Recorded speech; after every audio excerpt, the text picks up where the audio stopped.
I'm national correspondent Kayla Gaskins in Washington. The longest government shutdown in history appears to be coming to a close. As federal agencies are preparing to reopen their doors, payments for the federal food stamp program, known as SNAP, will restart.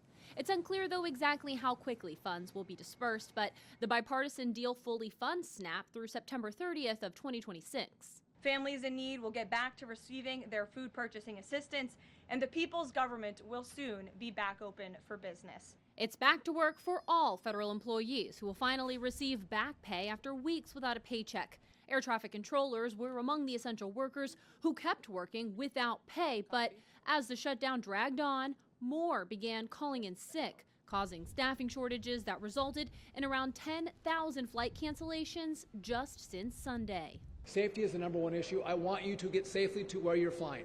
On Tuesday, Transportation Secretary Sean Duffy urged controllers to return, promising they'll receive 70% of their pay within 2 days of the government reopening. Duffy warning air travel delays could continue until safety data improves. We've seen incursions on runways. We've seen loss of separation in the airspace, and we've seen heightened complaints by pilots of the communication they're having with air traffic controllers. Amid the public's frustration with flight disruptions, Duffy and President Trump accusing the Biden administration of ignoring proper safety protocols. Former Transportation Secretary Pete Buttigieg responding on X. This is a system that was in pretty rough shape by the time he lost in 2020 and we took it over. So we improved it. Duffy firing back. Pete did nothing. He spent $80 billion on DEI and on climate change. Secretary Duffy hasn't given an answer yet on whether these disruptions will impact the Thanksgiving holiday. Travel experts, though, predict it will. On Capitol Hill, I'm Kayla Gaskins. The end of the government shutdown may be just a day away or so, as tomorrow lawmakers will have a chance to finally end this historic standoff with a vote in the House. But even if they're successful, it doesn't mean the misery will end right away. Critical services like air travel will still be under duress. Flights continue to be canceled and delayed. Our Christian Flores explains it's an industry that was already facing serious challenges.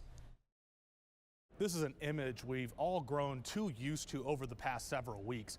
The video board at airports lit up like a Christmas tree from all those cancellations and delays as a result of the government shutdown. And this is really just before the peak holiday travel season.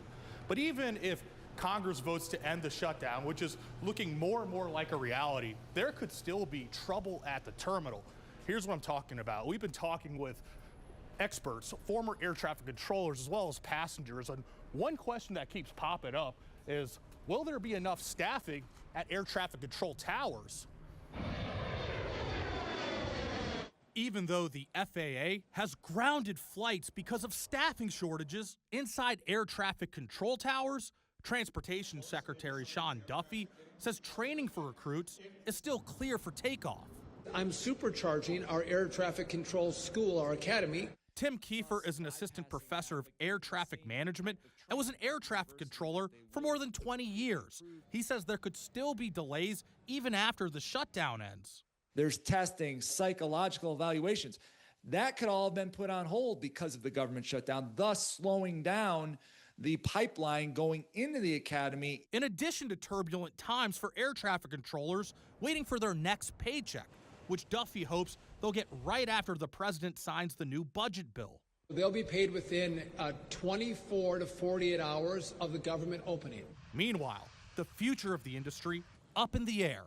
It actually could deter people from jumping into this profession because now they look at it as, well, I don't have some security because maybe I'm not going to get a paycheck. Christian Flores, 7 News.